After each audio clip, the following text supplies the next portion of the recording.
As seeds of the Master Creator, I believe we have the innate ability to create the world we like to see for ourselves. The creative realm is a space where we deconstruct our minds and challenge our thoughts to transcending conversations. My name is Moses, and I urge you to join me on this journey.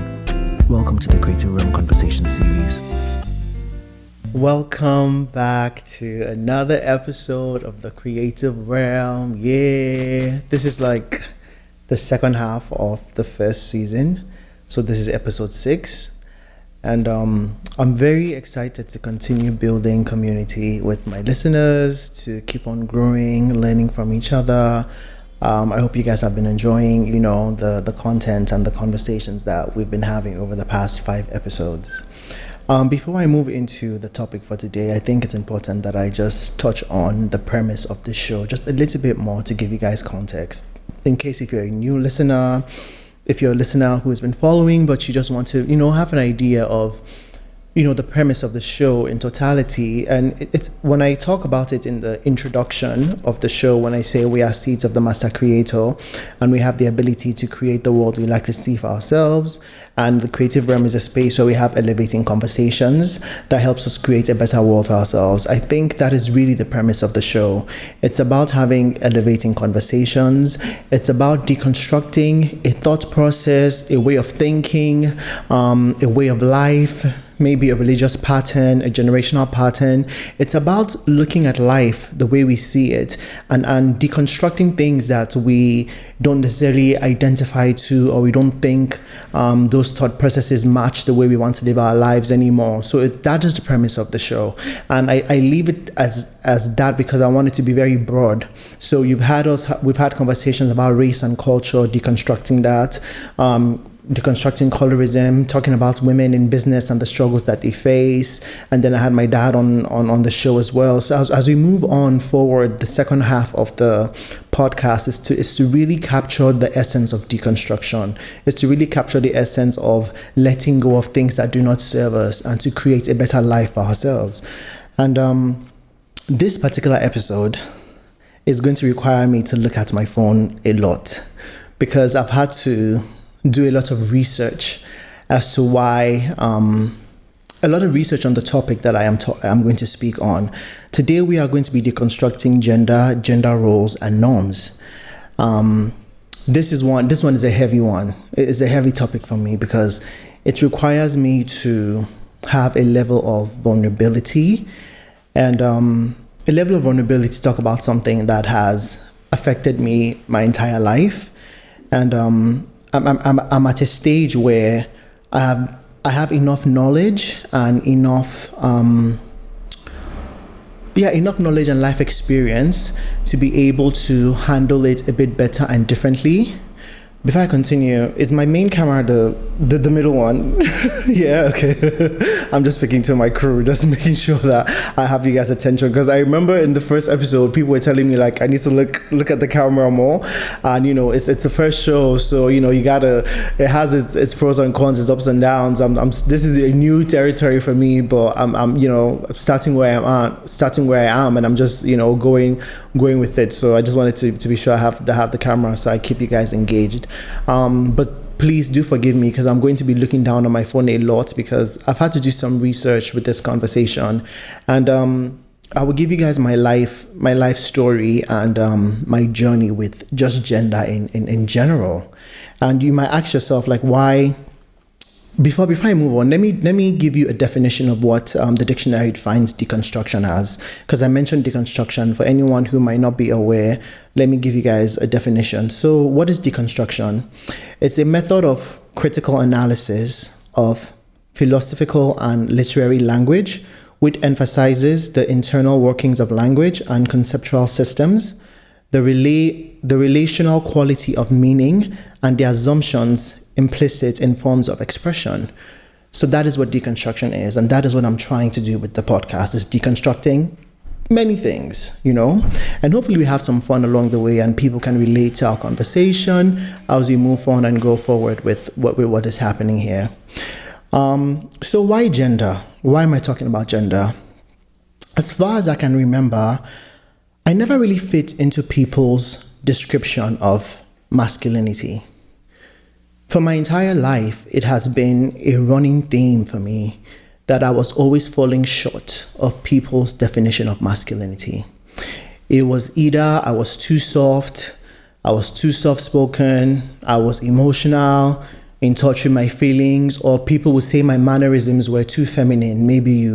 They'll joke about you maybe walking like a female or talking like a female or acting like a female. That has always been a recurring theme in my life, was people always telling me that I wasn't matching up to their perception of masculinity. And it was something that I internalized for all my life, to the point that I became very secluded when I would meet people. And now in my adult life, I am introverted when I meet people, but I can also be very extroverted. And I've always wondered if me becoming introverted was because of my experiences with people telling me that I wasn't enough. So when I would meet people for the first time, I wouldn't be as expressive because I didn't want them to see that part of me that they would think was feminine or wasn't masculine enough or wasn't reaching up to these particular standards.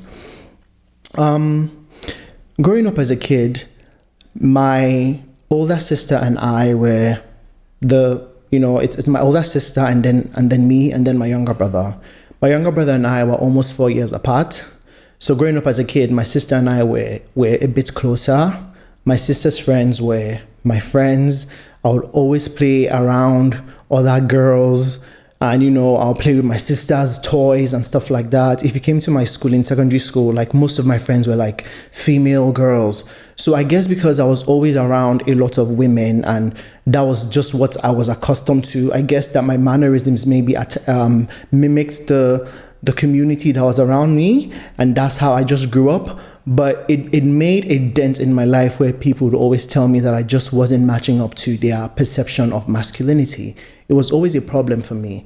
When I went to secondary school, I was still dealing with, people making fun, stuff like that, calling you stuff like woman rapper, all these things that you get when people look at you as a guy who is a bit different. You deal with the level of scrutiny that you get from either your male friends or adults or people in your family sometimes. It got a bit better when I was in secondary school because I was an athletic kid. I played basketball, I ran track, and I was also a dancer. People knew me as a creative. And I also was like a prefect in school. So I didn't really receive so much tough bullying, but it was the comments that people would make. And it's so crazy that I'm 32 years old now, and I still remember comments that people had made that made me feel inadequate. Comments that they said that made me feel like I wasn't masculine enough. And it was just a running theme in my life. When I went to university in America, I think that was the first time where I never dealt with any gender issues. And I don't know if because Americans have a wide perspective of how they see life in general when it comes to some particular things. I never dealt with people telling me that I wasn't masculine enough. I never dealt with people telling me that I was feminine or there were things about me that they felt like I needed to change or it wasn't really a thing. I went to school in West Virginia as well. I think that gives some kind of context because it's not like New York. It's not like a modern city like that still, but I never really got that when I was in uni. It was very, very different. But what I've understood in my journey is, as a society, we heavily police the mannerisms of black men. Like, there is no room for you to be a black guy who somehow draws outside of the parameters and the box that the world has prescribed as masculine. You are ridiculed. You are told you are too zesty. We get that these days. You're too soft. You're feminine. You're this and that. It's like the world puts masculinity in a box and they put femininity in a box. And if you dare to draw outside those lines, you are ridiculed for it. If you dare to walk outside of those lines, you are not fitting into this perception that we want you to fit in. But I heard, I think it was Chimamanda I heard say this, that the way the world prescribes gender, the way the world defines gender, it prescribes how we should be, rather than recognizing who we really are. So we come into this world very performative. We don't come into this world allowing ourselves to be authentically ourselves. We come into this world trying to fit a particular perspective because we have been told we need to navigate ourselves this way. And I feel like sometimes the way that the world has prescribed gender, it limits our human expression. It doesn't allow us to be completely who we are because we're supposed to fit into these particular parameters. And it stifles us, especially for Black men. It stifles the humanity of Black men. It makes us always feel like we can't be vulnerable. We can't speak about our shortcomings. We can't speak about what hurts us. How dare you be a guy who has some emotion? How dare you be a guy who cries? Men don't cry. Like, that was always a running thing growing up as a kid. You can't be a boy who shows emotion. You can't cry. But then where is the room for healing for us as human beings? You know, when we look at the human characteristics of showing emotion, of crying, it's not attached to gender. Anyone can show this human emotion and they shouldn't be ridiculed for it or told that they don't fit into masculinity. And I think that was always a running thing for me. I have learned to understand that gender isn't a linear thing. It is not monothematic. I believe that gender is broad, is vast, is very colorful, and is asymmetrical. And a lot of times a person's the way they show up in their gender isn't always mutually exclusive to orientation or what they're attracted to. That's also something that we don't understand as a community, is that we think if somebody is like this, then they have to be like this. And it's not always mutually exclusive to orientation. So I knew that I was already not fitting into people's perception of masculinity before I even knew anything about what orientation was. And to be able to dissect this conversation a bit further, I want us to break it down into different categories or different subtopics. I would like to speak on gender in Africa, pre-colonial times. I'm someone who loves to always go back in time to figure out who we were before colonization. That's the first subcategory. The second one, I would like to speak on what the Bible says about masculinity. So we're going to go deep down into figuring out what the Bible defines as masculine, or even if the Bible has any definitions. And we're going to also look at the nature of God. I think that's the third thing I would like to speak on, the nature of God. And then the fourth thing is the Holy Spirit and gender. So going back to looking at gender pre-colonial times in Africa, and it's going to be more specific to West Africa, especially Nigeria. The reason why I always go back to looking at life pre-colonial times, because I feel like there's so much of who we are as Africans that we don't have anymore. Like, our essence was really taken away from us when colonization came into place. I learned so much about who I am as an African by leaving Africa. When I went to America for university, that's when I started to somehow learn more about things that nobody ever taught me in Nigeria. Like, I started learning things about our culture that maybe someone had told me was evil or demonic. I was like, wait a minute, this just seems like there's this white Christianity or white colonization mentality that we have. And that's where the conversation of being woke comes in. We are the generation who are breaking down these barriers and learning and unlearning and trying to relearn who we really were and the things that we can still keep true to who we were as Africans. So when we go back to gender in Africa, pre-colonial times, it was a very fluid thing. Fluid in the sense of not necessarily having a term for it, but gender roles were not always linear. That women had positions of power. Women were revered. Women were not seen as meek and always had to fit a particular narrative. It was always very fluid, and there was room for that. I think about Igbo culture, for example. In traditional Igbo society, before colonial influence, gender was not strictly tied to biological sex in the way the Western society enforces. Gender was more about roles, responsibilities, and social function. 5 minutes later, now we're back. So going back into conversation, I was talking about pre-colonial Africa, and I was talking about gender from the perspective of Igbo culture and how gender was very fluid. And what I was saying was, like, in traditional Igbo society before colonial influence, gender was not strictly tied to biological sex in the way Western society enforces.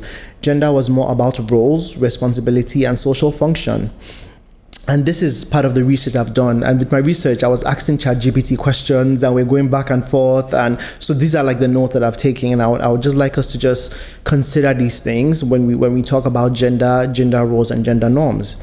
So some of the key concepts, for example, we talk about gender as a social role.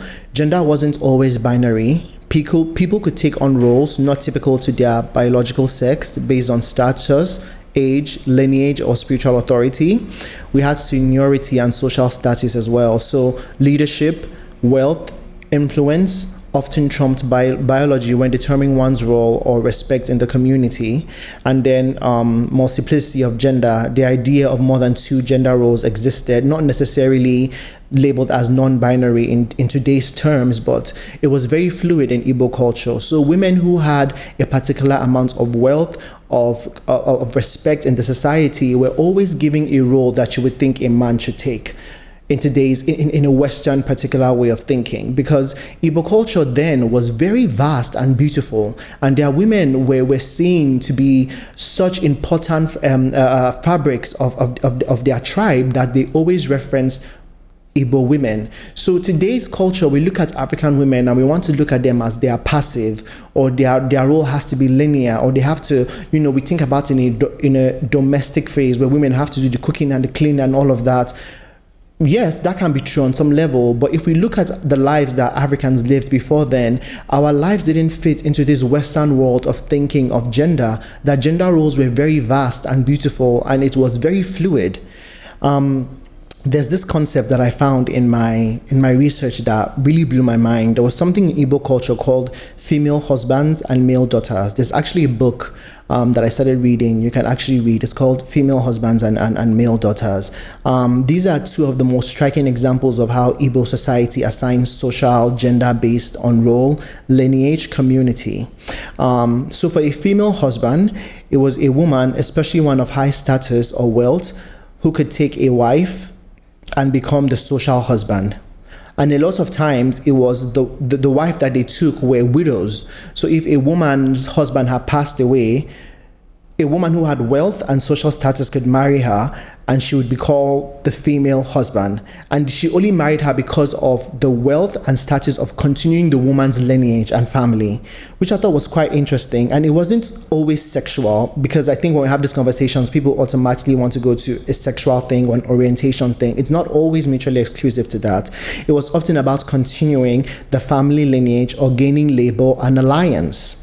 So children born to the wife will belong to the female husband's lineage. That was how you would continue heritage. And then the male daughter. Sometimes a daughter is designated as a son for inheritance purposes, especially if there are no male heirs in the family. So in Igbo culture, there was also a concept called male daughters. So if a man only had women, he was able to have his eldest daughter be like the male daughter, because he would give her a particular responsibilities that people would prescribe it usually to men, but because he only had daughters, she would be given that position to continue the inheritance purposes as well. She could perform rituals, inherit land, and take up duties normally reserved for male children. So these were such interesting concepts for me to learn about Igbo culture, the idea of female husbands and male daughters. That is how gender was always crossing the lines pre-colonial Africa. And then we think about colonialism and gender binary impositions. When the British had colonized Nigeria, they brought with them a rigid Victorian gender roles and Christian worldview roles as well. A lot of how we see ourselves today is solely from that as West Africans, is that the way we see life and see things comes from a very westernized perspective and also a Christian perspective.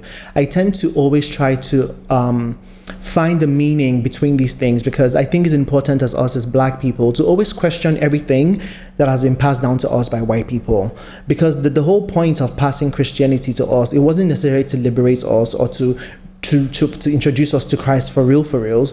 If you look at history and you see the letters that was written by the kings to the missionaries, it was always about teaching us about Christ, but not teaching us to learn and to read for ourselves. It's like, teach them how to obey, but teach them not how to ask questions. Teach them how to be submissive, but don't teach them how to build for themselves. So there was always a hidden agenda and secrets behind so many things. Now, when we are becoming woke, it's not about necessarily getting it completely away from Christ or from our Christian beliefs. Is about redefining it to make it fit how we really want to live our lives, where it's authentic to who we are, authentic to who we are as Africans, where we come from, and how we want to adhere moving forward.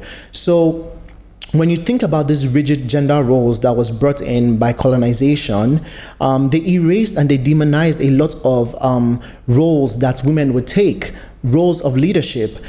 They ignored the complex gender systems in favor of a strict male or female binary. They replaced women-led or dual-sex institutions with male-dominated systems. And this was actually one of the reasons that the Women's War of 1929 occurred. So in my research, this was what I learned. It's so interesting to read history. It really gives us context as to how we are today, and it helps us learn how to move forward. So the famous war, Women's War of 1929 was led by Igbo women.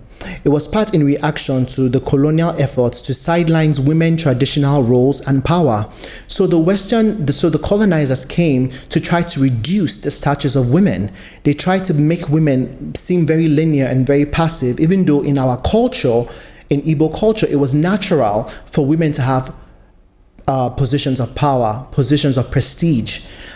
So that's, one of the things, and it's important to read about the Women's War. There's so much that happened. I believe it was the first war led by women ever, and that happened on the continent by Igbo women. So when we think about our history and we see what's happening to us today as Nigerians, we need to know that we don't come from a lineage of passiveness.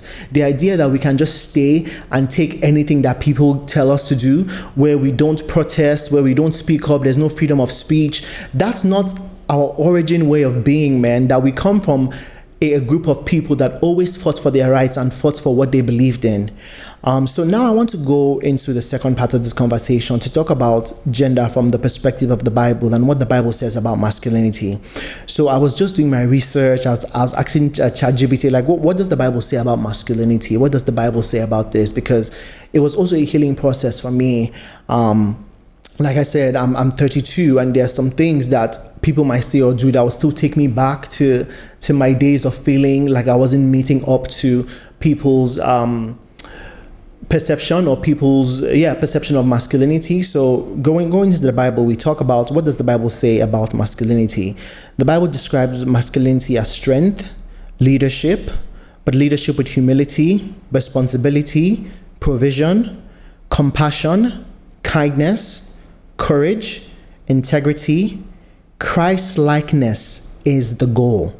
I love that. Christ-likeness is the goal. So if we want to go back to strength, the Bible doesn't necessarily talk about masculinity as a physical strength. It's an emotional strength. So when we look at men and we want them to always to be strong and to be tough, yes, that can have its perks, but what is the emotional strength that we are teaching our young boys to be able to balance it out? A lot of times when we think about leadership, because the Bible talks about masculinity as leadership, but leadership with humility. A lot of times when we talk about leadership, we think leadership is authoritarian. We think leadership is about power. But leadership, according to the Bible, is honestly about being of service. If you want to lead, you have to be willing to serve.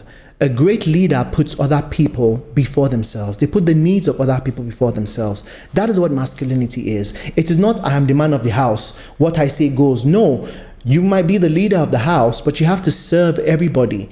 It's about having empathy. It's about seeing the nuances of people that are different from you. It's about leading, and you can't do that when you're not in touch with yourself emotionally. So when we teach men to be so strong physically, and we don't teach them about strength that is not physical, but emotional, then we do a disservice to them, where they always feel like we have to be strong, we have to be powerful, and then there are walls that we break, and then we're just basically navigating ourselves in masculinity that's very toxic. So that is what the Bible is talking about. And let me give you a few scriptures, like 2 Corinthians 16:13, Ephesians 5:25, Genesis 2:15. Responsibility and provision. When Adam was placed in the garden to walk it and to take care of it, like there is stewardship that comes with being a man. Like there's stewardship. But when you think about that concept of when God placed Adam in the garden and his responsibility was to walk it and to take care of it. So there is stewardship that comes with masculinity. That's part of how we're supposed to navigate ourselves as men. There's compassion and there's kindness. And I think that's something that we struggle with a lot. Even in the world that we live in, it seems like we have an issue having compassion and kindness for people that are maybe in a different social class than us, people that were not raised in the same space as us. That's always an issue. But as men, we are called to be compassionate and to be kind. There's also courage and integrity. Be strong and courageous. Don't be afraid. That's from Joshua 1:9. And then I love the Christ-likeness is the goal. I love that because if we look at Christ, he really just gives us a great example of how to navigate ourselves. He doesn't necessarily talk about masculinity, but Christ came in the form of man. Christ was a man who cried when things were difficult. He was in touch with his emotions. He spoke to his Father when he needed help. He had a community of like-minded people around him. He had men around him who would call him up to remind him of who he was and his responsibility. And I think that is such a powerful lesson for us to learn. When we want to tell boys that we cannot be emotional, Christ cried. He said he wept. So that goes beyond just little tears. He wept. And so it's okay for us as men to have emotion. It's okay as men to have connections that are not just fleeting, to have deep, meaningful friendships. I think that's something that we struggle with sometimes in the masculine journey, is that we don't allow ourselves to have strong friendship with other men, where it has to be beyond just getting together, maybe drinking, talking about women, or doing all of that. Like, we need to have good friendships that actually elevate us spiritually, mentally, financially. All of that is important, but I think the mentally perspective is the one thing I would like us to really, really understand. And when moving forward from the conversation, if we look at the nature of God, something that was very mind-blowing to me when I was in my journey of trying to figure out, the way people always would ridicule me because they felt like maybe I'm not masculine enough, I'm too feminine, or blah, blah, blah, whatever they would say. I would always think about Genesis 3, where it says that when God said, let us create man in our own image, male and female, he created them. Think about that verse. Let us create man in our own image, male and female, he created them. What does that tell us about the image of God? It's male and feminine. God can be mother and God can be father. That God has these energies that are feminine and masculine. And if we, as his seeds, come from him and we are in his image, I don't know what makes us feel like we don't have those same energies. And when I say energies, it's a thing of not necessarily navigating in a particular gender role or norm, but it's an energy thing. You talk about the image of God being male and feminine. God created mankind in his own image, male and female, he created them. Both men and women equally reflect the image of God. Suggesting that God's nature includes attributes seen in both genders. God uses feminine imagery as well in the way that we want to define it. And here are a few places where God is described in ways that resemble traditional maternal or feminine characteristics. If you think about Isaiah 63:13, it says, "As a mother confronts her child, so will I comfort you." Back again, short one. Sorry, we keep getting distractions with this episode, so you're always going to get like a little glitch in the system. But here we are. The last thing I was talking about was how God uses feminine imagery. So here are a few places where God is described in ways that resemble traditionally maternal or feminine characters. We talk about Isaiah 63:13. "As a mother comforts her child, so I will comfort you." Joshua 13:8. "Like a bear robbed of her cubs, I will attack them." Deuteronomy 32:18. God is described as the one who gave you birth. Matthew 23:37. Luke 13:34. The breakdown says, Jesus says, "How often I have longed to gather your children together as a hen gathers her chicks under her wings." So you can see that even these attributes that we attached to femininity is attributes that God shows as well, because he plays that role of father and mother, care, compassion. I think the last part I'll talk about is the Holy Spirit and gender. In Hebrew, the word spirit, ruach, is actually feminine. In Greek, it's nurture. That's linguistic, not necessarily theological, but some people see this as a room to think of the spirit as expressing maternal or nurturing traits. We understand that God transcends gender. He is not biologically male or female. The Bible uses mostly masculine language out of cultural and relational contexts like father and king to describe God, but God's character includes both traditionally masculine and feminine qualities. And what are those qualities? Strength, protection, compassion, nurture, justice, and love. And I think it's important that we allow ourselves to blur these lines when it comes to gender roles and gender norms.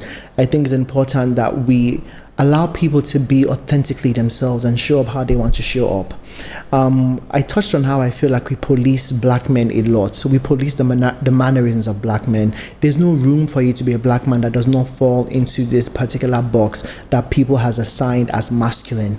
You can't dare to draw out of the lines, even if you get ridiculed for it. You're sassy, you're zesty, or anything that people can call that is not masculine. That is what they describe for us as men who just draw outside those lines. But as we can see, I believe that gender is very fluid. It's not linear, it's not monothematic. There's room and space for it to be vast, to be colorful, and to be asymmetrical. And I want us to be able to deconstruct our minds with some of these thought processes and allow ourselves to come into this world where we show up authentically ourselves, and we are not performative in the way that we show up because we think we are men or we are women. We have to be exactly like this. I think that does a disservice to us in the way that we commune with each other, the way that we have relationships, the way that we have marriage. I feel like people should show up with their strengths. They should adhere to the things that they like doing. That should be their role in the marriage. That should be it's what they like and what they adhere to. And I think that there is room for us to continue having this conversation. But this was just my little 2 cents take on the conversation around gender, deconstructing gender roles and norms. So I hope you guys had enjoyed this. If there's anyone who can relate to what I'm saying, definitely let me know. I think there's room for more nuance in the conversation. It's a sensitive one. This is something that people can listen to and feel, okay, what's he talking about? But I'm someone who have a worldview perspective, and I think it's because of my journey in life. Like when I was 16 when I left Nigeria. I've lived outside the country ever since then. I'm 32 years old now. I've lived in America, I've lived in London, I've visited many places around the world, and my perspective and my thought processes wouldn't be very typical. And so I'm someone who has a worldview perspective, and it's something I embrace. And it's always going to show up in my conversation, in the way that I see things, and it's going to show up in this podcast as well. So yeah. That is our conversation in deconstructing gender. But yeah, hopefully maybe we'll have like a part 2 or something again. Let's see. But yeah, thanks for tuning in. Yeah, see you next time. Peace.